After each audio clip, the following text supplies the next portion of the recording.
Earth had been watching the skies for decades, always wondering if they were alone. When the first signals came from deep space, scientists scrambled to decode them. At first, the messages seemed like distant echoes of a civilization far beyond humanity's reach, but soon telescopes captured something that changed everything: a fleet of alien ships, massive and sleek, cutting through the void of space. They weren't coming to make friends, they were coming to conquer. Panic swept across the world as governments broadcast emergency warnings. Satellites tracked the fleet's trajectory as it passed Jupiter's orbit, closing in faster than anyone could have predicted. Every nation prepared for war, though most knew their weapons stood no chance against technology advanced enough to cross galaxies. Yet as the alien approached Mars, something impossible happened. They vanished. The entire armada, thousands of ships strong, disappeared as if swallowed by the void. Earth's defense systems, locked and ready, detected nothing. No wreckage, no fading energy signatures, just silence. Confusion spread through military command centers and scientific communities alike. Some speculated it was a trick, others believed the aliens had encountered some unknown force near Mars, but no answers came. 2 days later, the first of the survivors arrived. A single alien pod drifted toward Earth's atmosphere,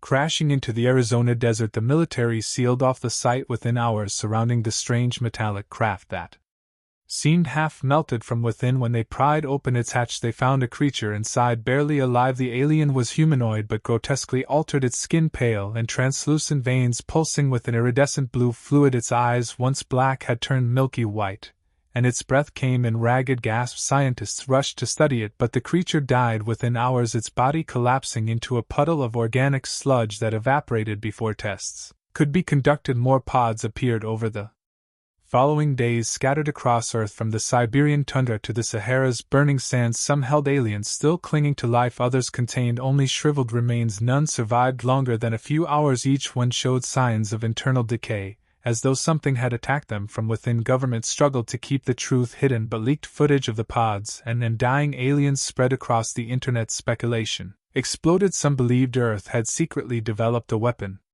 capable of wiping out the invaders before they arrived. Others whispered of an ancient force protecting the planet, something humanity could never understand, but those closest to the truth knew it was either of these things. Dr. Elena Torres, lead astrophysicist at the Global Space Defense Initiative, was among the few who'd studied the alien signals from the beginning. Late one night, she sat alone in her lab, scrolling through data from deep space sensors. Her fingers froze on the keyboard as she spotted an anomaly, a faint pulse of energy emanating from Mars's orbit. It matched no natural phenomenon, and its frequency was unlike any human technology. Heart pounding, she enhanced the signal, filtering out background noise. Hidden within the pulse was a sequence of sounds, distorted and fragmented, but unmistakably a voice. Using advanced decryption algorithms, she reconstructed fragments of the message as the garbled words filled her headphones. A chill ran down her spine. We tried the humans, not what they seem. Something inside it spreads. No escape. Mars, a trap. Earth doomed. Elena stared at the screen, her mind racing. The aliens hadn't vanished, they'd been attacked, but not by Earth. Something near Mars had destroyed them, and if their message was true, whatever had infected their fleet was heading toward Earth. Before she could alert her superiors, her computer screen flickered and went dark. The lab's overhead lights dimmed, plunged the room into shadows. A faint hum resonated through the air as if the walls themselves were vibrating. Elena grabbed her phone, but its screen was dead. Panic rising, she rushed to the door only to find it locked tight, the keypad unresponsive. A metallic creak echoed from the lab's ventilation system. Elena backed away as cold air poured from the vents, carrying a faint chemical scent that burned her nostrils. Her breath grew shallow, her pulse hammering in her chest. She stumbled toward the emergency exit, but her legs faltered as though her muscles were turning to lead. Falling to her knees, she clutched at her throat, choking on invisible fumes as darkness closed in. Her last thought was a single terrifying realization: Earth hadn't been saved from the aliens, it had been exposed to something far worse. Days passed after Elena Torres vanished from the Global Space Defense Initiative, and no one questioned her absence. Official reports claimed she'd resigned due to stress, but those who knew her best found the explanation hollow. Her research files had been sealed, her lab stripped of equipment overnight. It was as if she'd never existed. Yet whispers of her final discovery spread through underground networks, rumors of a force near Mars that had destroyed the alien fleet and was now approaching Earth. Most dismissed the stories as fear-mongering, but a few believed. Among them was Commander David Cole of Earth's Orbital Defense Command. Cole had seen the alien pods with his own eyes. He'd stood in the quarantine labs as military scientists dissected the creatures witnessing the strange decay that consumed them from within, and he'd heard the garbled transmission Elena had decoded before her disappearance. Unlike the others, he couldn't forget the final words. Earth doomed. Now standing before the reinforced windows of Earth's primary orbital station, Cole gazed at the blue planet below. The station orbited high above the atmosphere, a technological marvel, designed to intercept threats from space, yet, for all its advanced weaponry, Cole couldn't shake the feeling that they were unprepared. A soft chime broke the silence, and Cole turned to see Lieutenant Sarah Vance entering the control room. Her face was pale, eyes wide with unspoken fear. "Sir, we've detected something," she said, her voice tight. "A cluster of unidentified objects moving past the asteroid belt. Trajectory indicates they'll reach Mars within 24 hours. Cole's pulse quickened. "Show me." Vance activated the holographic display, projecting a three-dimensional map of the solar system. Small red dots moved steadily toward Mars, their formation chaotic and erratic, as if they were fleeing something unseen. But what caught Cole's attention wasn't the objects themselves, it was what followed behind them. A vast shadow loomed at the edge of the display, its exact dimension unclear. Sensors couldn't define its shape or composition, only that it emitted no heat, no light, nothing, just a void moving through space, swallowing all signals that touched it. The void that consumed the alien fleet was gone, silence returning as Cole exhaled slowly, shoulders sagging with exhaustion. Yet one question lingered: if something inside Mars destroyed that creature, what happens when it turns its gaze toward Earth? The anomaly's destruction never reached the public. The government erased satellite evidence and silenced those who asked too many questions. Yet within the highest ranks of Earth's military and scientific communities, fear took root. The entity had been powerful beyond comprehension, but something inside Mars obliterated it within seconds.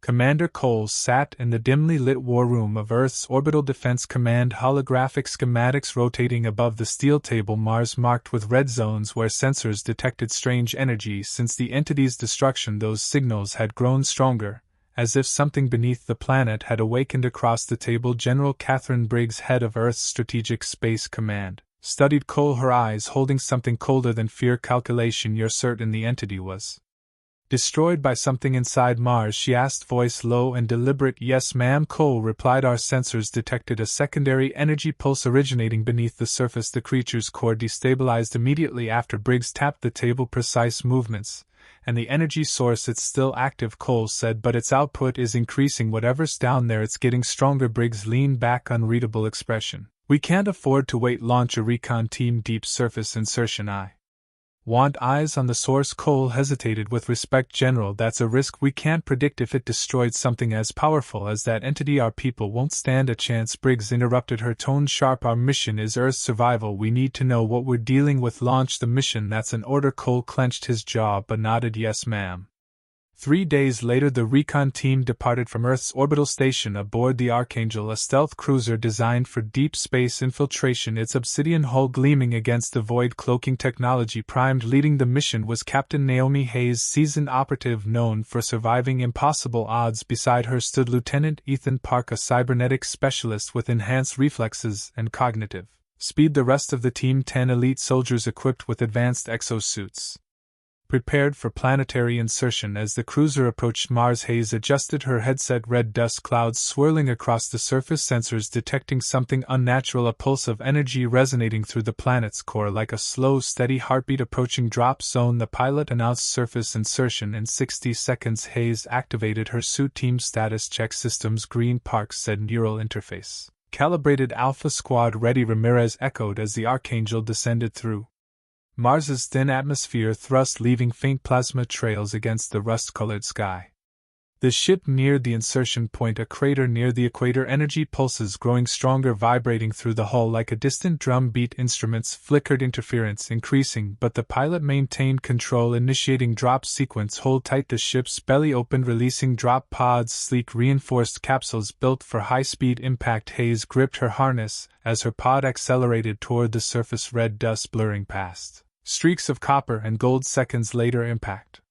Shock absorbers engaging armor, retracting with a hiss, allowing the soldiers to emerge. Jagged cliffs rose from the crater's edge, casting long shadows beneath the pale sun. "Alpha Squad, form up," Hayes ordered. "Park, get me a fix on the energy source." Park knelt beside a scanner, sensors detecting anomalous energy. The device hummed. "Source is directly beneath us, approximately 3 kilometers underground. Artificial structures, metallic alloys, Not found in any known human technology. Hayes exchanged a glance with Ramirez. Artificial? You're saying there's a facility down there? Not just a facility, Park replied, a network of tunnels and chambers, massive, ancient, but still active. Ramirez tightened his grip on his plasma rifle. If it's been down there all this time, why is it waking up now? Before anyone could answer, the ground trembled, dust cascaded from the crater walls, vibrations growing stronger. Movement below us, Park shouted. Something's. A deafening roar erupted as the ground split open, jagged fissures forcing the team to scatter. Metallic tendrils shot upward, sleek, segmented, tipped with crystalline blades, moving with unnatural speed. Open fire, Hayes barked, raising her plasma rifle. Energy bolts striking tendrils, molten metal and shattered crystal flying. Yet more continued rising, weaving like serpents. One lashed toward Park, but he dove aside, rolling across the ground as its blades slashed through the air. Fall back to the ridge, Hayes ordered. We need cover. The team retreated, firing Alpha Squad, unleashing explosives, shattering tendrils, but more emerged, synchronized, guided by a single intelligence. Reaching the ridge, Hayes activated comms. Archangel, this is Ground Team 1, we're under attack. Request immediate extraction. Static answered. Interference severing communication. Gritting her teeth, she turned to Park. We need a way to disable whatever's controlling these things. Can you pinpoint the main power source? Park ducked behind a rock, adjusting his scanner. Working on it. Hold them off. The ground trembled again, a low hum echoing through the air, deep and ancient, as if something long dormant was stirring beneath the cracked Martian surface. The hum deepened, vibrating through bone and steel alike. Hayes clenched her jaw, plasma rifle steady, as Ramirez's squad held the line, exo-suits amplifying their strength. Yet, for every tendril shattered, more rose, adapting to their attacks. Park, Hayes shouted, we're getting torn apart out here. Almost got it. Park knelt behind shattered rock, scanner flickering, sweat beating as his neural implants struggled against overwhelming interference. There's a central core 500 meters below. If we disable it, we might shut this down. 500 meters. Ramirez fired a plasma burst, severing a tendril. Unless you've got a drill, we're not getting down there. Another tremor sent soldiers sprawling, fissures widening. Hayes staggered but kept her footing, eyes locked on the largest crack ahead. The hum rose to a deafening pitch, then with a thunderous crack the earth collapsed inward, dust and rock cascading into the abyss. A shape emerged, dwarfing the tendrils, rising, segmented armor gleaming blue bioluminescence beneath blackened plates, vaguely humanoid, tall, skeletal, elongated limbs ending in razor claws, its head lacking eyes, yet its presence suffocating. What the hell is that? Ramirez whispered. I don't know, Hayes replied, but it's not letting us leave alive. The creature moved with terrifying speed, claws slicing through rock as it charged. Plasma fire scorched its armor, barely slowing its advance. Soldiers fell back, weaving between jagged stones, firing desperately. Hayes dodged a swipe that tore through air, rolling aside as rock shards exploded. Fall back, she shouted. Regroup near the drop pods we need. Before she could finish, the creature lunged, claws slamming into her side, throwing her through the air. She hit the ground hard, armor scraping against stone, pain flaring through her ribs, but she forced herself upright. Hayes Park's voice crackled, distorted. She gasped for breath, struggling to stand as the creature advanced. I'm still here, Park. If you've got any bright ideas, now's the time. I've located an access tunnel, Park replied. It leads directly to the core. If we can reach it, I might be able to override whatever's controlling this thing then.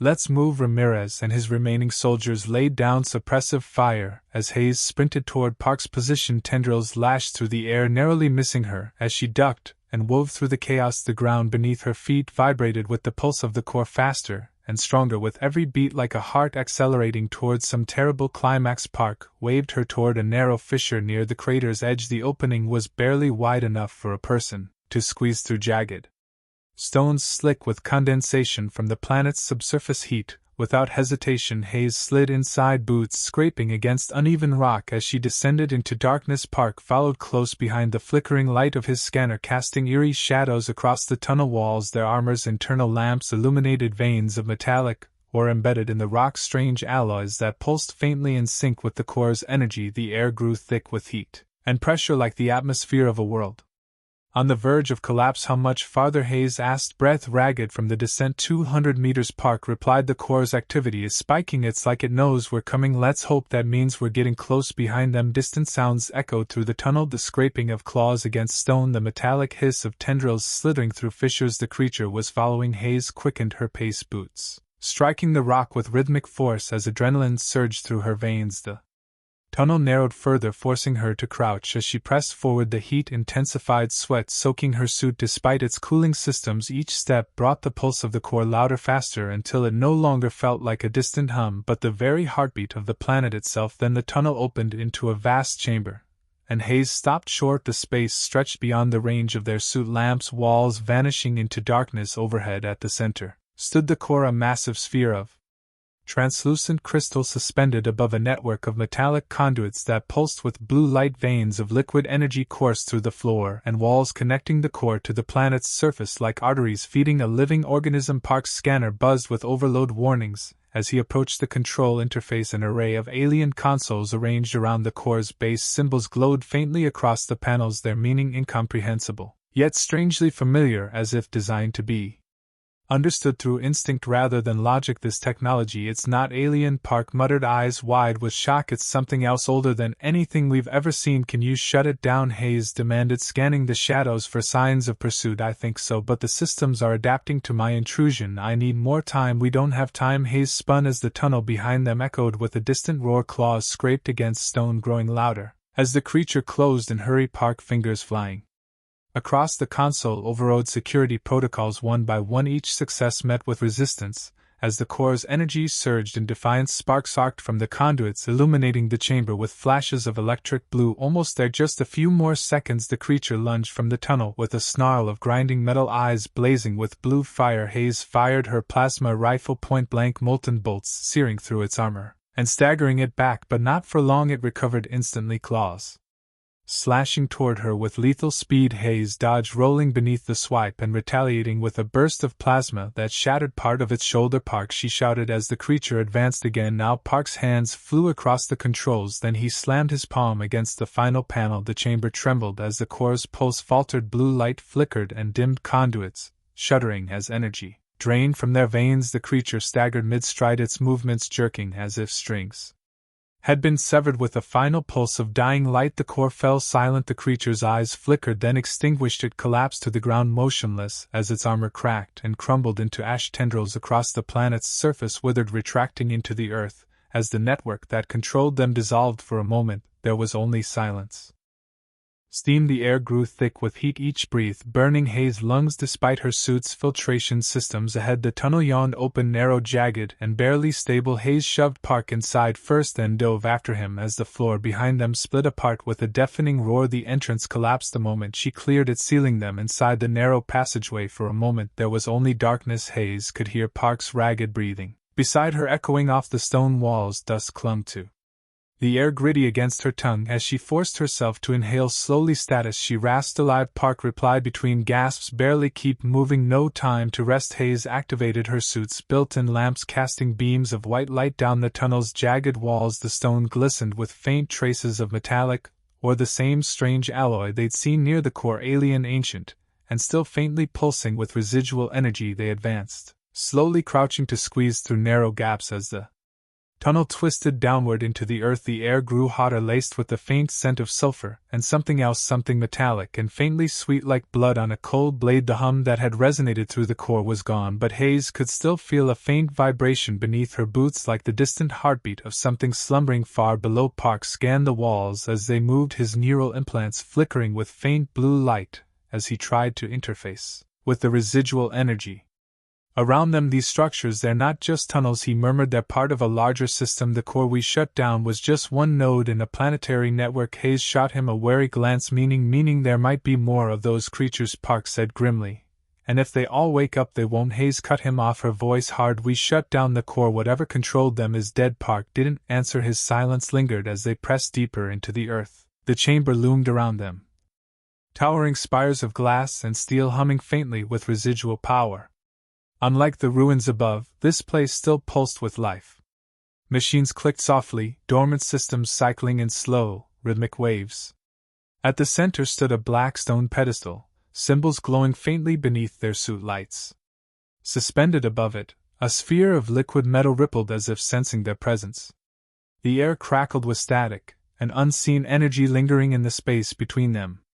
"What is this place?" Hayes whispered, stepping toward the pedestal.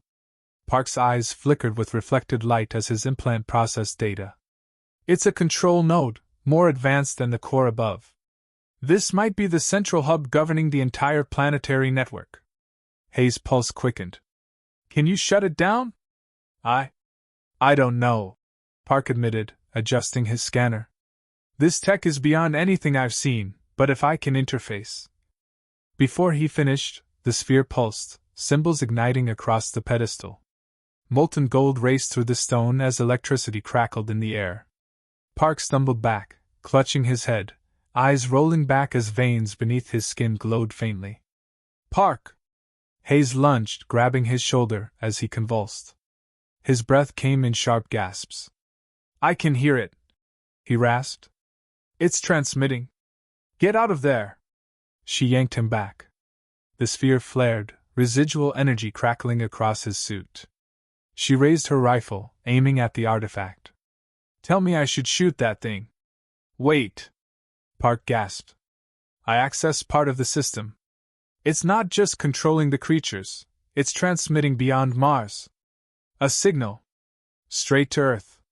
Hayes felt the blood drain from her face. A signal for what? I don't know, he whispered. But it's waking something up. Before she could react, the sphere pulsed again, and a deep, resonant voice echoed through the chamber, a language unknown yet understood. The first trial has ended. The awakening begins. A crushing presence settled over them, pressing against their minds, stirring fragmented visions, cities consumed by metallic tendrils, skies burned black, vast figures looming in the darkness. The air thickened, gravity seeming to double. Park collapsed, shaking. Stay with me! Hayes shouted, gripping his arm. His eyes flared with flickering light. They're already on Earth, he choked out. Dormant. Waiting for the signal. The chamber trembled. The pedestal glowed, alien circuits surging with power. Machines reactivated, veins of molten gold racing along the walls. Then, a distant sound. Rhythmic. Massive. Something was coming. Shut it down! Hayes snapped. Now! Park staggered to the console, fingers flying across alien symbols. The transmission's halfway to Earth. If I don't stop it. The ground lurched violently. Dust rained from the ceiling. The sound grew, a heavy, metallic cadence. The air thickened with heat, pressure mounting. Something huge stirred beneath them. Hurry, Park! Hayes yelled, eyes darting to the tunnel behind them. Almost there! His implants flickered as he forced the system into override. The sphere rippled violently, energy tendrils lashing out. Sparks erupted from the consoles, circuits melting under the strain. Then the tunnel behind them exploded. A towering figure emerged from the dust. Twice the size of anything they'd faced above, armored in obsidian metal laced with molten veins of blue. Eyeless sockets burned with cold fire as it advanced. Hayes fired first. Plasma bolts struck its chest, molten metal bursting from the wounds, but the damage sealed instantly. It lunged. She barely dodged, rolling aside as claws shattered the stone floor where she'd stood. Move! She shouted. I need more time! Park gasped, locked into the interface, battling the system as energy arced through him. Something's fighting back. The creature slashed again. Hayes fired shot after shot, but it kept coming, relentless. She ducked behind a console as its claws sheared through a pedestal, molten shards raining down. Heat seared through her suit. The pulse of the sphere hammered against her skull like a second heartbeat. Park! She screamed. Almost! The sphere flared impossibly bright. Park slammed his hands onto the console, implants sparking with blue fire. Symbols blazed red-hot. The entire room surged with golden light. Then, with a deafening thunderclap, the sphere collapsed inward, imploding into a singularity before vanishing into nothing. The creature recoiled, body convulsing as arcs of energy surged beneath its armor. Hayes fired, plasma bolts searing into its exposed core. The final shot struck deep, and with an inhuman shriek, the thing collapsed, shattering into molten fragments. Silence. Hayes staggered, chest heaving. The oppressive energy that had filled the chamber dissipated. The metallic veins along the walls dimmed, their power spent. Park collapsed, shaking. "Park, you did it!" she breathed, gripping his shoulder. He gasped for air. "The signal, it's cut off. The nodes on Earth won't activate. We stopped the awakening." Hayes exhaled, exhaustion sinking into her bones. "Then let's get the hell out of here." They turned toward the tunnel, the only way back to the surface. But as they reached the entrance, a faint vibration stirred beneath their feet. Deep. Distant. Park froze. "Wait. That network wasn't just transmitting to Earth." Hayes tensed. "What do you mean?" His voice was hollow with dread. "The signal wasn't just calling the nodes on Earth. It was broadcasting beyond the solar system." A chill ran through her. "Beyond?" Before she could finish, a deep hum resonated through the chamber. Not sound, something else. A vast presence stirring across the void. Above Mars, distant stars flickered with faint blue light. Park gripped his scanner, trembling. Something heard it. Hayes stepped closer, heart hammering. "Another fleet? Like the one we destroyed?" Park shook his head, eyes wide. "No. This is bigger. I'm detecting gravitational anomalies beyond the outer planets. Space-time distortions. Something's moving toward the solar system. Fast. Define fast." He swallowed hard. "Relativistic speed. Months away, maybe less depending on their approach vector. But they're coming." Cold fear coiled in her gut. The first fleet had been bad enough, technology centuries beyond humanity's. But this had answered the signal of something older than Earth itself. "We have to warn Command," she said. "If we can get a message through." Another tremor cut her off. The ground shook hard. Cracks splintered through the walls. Something below was still stirring. "No more delays! Move!" she ordered, hauling Park upright. They sprinted into the tunnel, the rumbling growing behind them. The air grew thick, metallic, charged with unseen energy. Whatever had been buried here had only been the beginning. And whatever had heard the call was already on its way.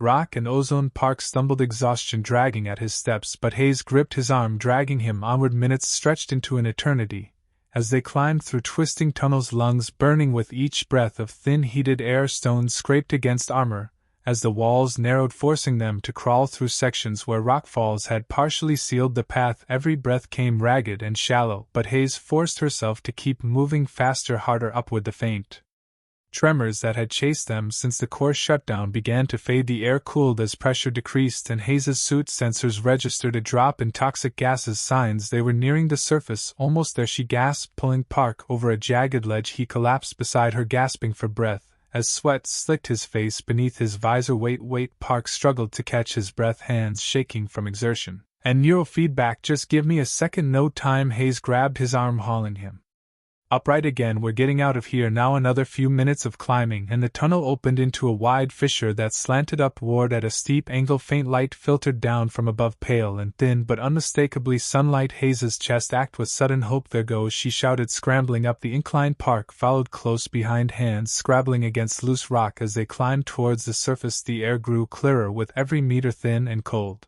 but mercifully free of the underground heat. Dust clung to their armor as stones shifted beneath their boots, but Hayes didn't stop. 50 2010. With a final burst of strength, Hayes hauled herself over the fissure's edge and collapsed onto the rocky surface of Mars. Cold wind scoured across her faceplate, carrying the faint scent of iron-rich dust. As she lay gasping beneath the pale red sky, Park dragged himself up beside her, collapsing onto his back as he sucked in ragged breaths. For a moment neither of them spoke. Hayes stared up at the distant stars, faint and cold against the thin atmosphere. The sun hung low on the horizon, casting long shadows across the jagged landscape. Wind whispered through scattered rocks and crumbling cliffs. The silence almost peaceful after the chaos below, but Hayes couldn't shake the chill coiling deep in her chest. "They're coming." Park's voice broke the silence. We need to contact the Archangel, get a message to Earth." Before a shadow passed overhead, Hayes sat bolt upright, pulse hammering as Her hand dropped instinctively to her rifle, dust scattered as a sleek shape descended from the sky, engines hissing with faint bursts of plasma as it slowed to hover above the rocky slope. The Archangel, its black hull gleamed against the pale sky, stealth plating shimmering faintly as it adjusted altitude. Searchlights swept across the rocks, locking onto Hayes and Park as the ship's side hatch opened with a hydraulic hiss. A figure appeared, Sergeant Ramirez, plasma rifle slung across his chest as he waved them forward. Move, Hayes shouted, hauling Park to his feet. They sprinted across the rocky slope as the Archangel touched down, landing struts hissing against the uneven ground. Wind whipped dust across their path, but Hayes didn't stop until she reached the ramp, clambering aboard as Ramirez pulled Park up beside her. Where the hell have you two been? Ramirez barked, scanning their scorched armor and blooded visors. No time to explain, Hayes gasped. Get US airborne now. Ramirez didn't argue. The ramp sealed shut as the Archangel's engines flared brighter, lifting the ship skyward with a burst of blue plasma. Hayes collapsed into a seat beside Park, chest heaving as the deck vibrated beneath her boots as the ship ascended through the thin Martian atmosphere. Hayes wiped sweat from her faceplate and forced herself to focus. Calm. Get me a secure channel to Earth. I'll try, Ramirez replied, adjusting the controls. Interference is still heavy from the underground systems, but wait, I'm picking up something. Static crackled through the speakers, distorted and faint, but unmistakably human. Hayes leaned forward as a fragmented voice broke through the interference, calling all Earth Defense Command stations. Priority 1 alert, incoming contact beyond Neptune's orbit, unidentified vessels approaching at high velocity. Repeat, unidentified vessels approaching. The signal cut out with a burst of static. Silence hung heavy in the cabin. Park's voice broke the tension. Low and strained, they heard the signal. And they're already here. Ha's pulse pounded in her ears as she stared out the viewport. Beyond the thinning atmosphere, stars gleamed cold and distant against the black void. Somewhere beyond those distant lights something was coming, vast and unstoppable, drawn by the ancient network that had stirred from beneath Mars, and this time Earth wouldn't have months to prepare.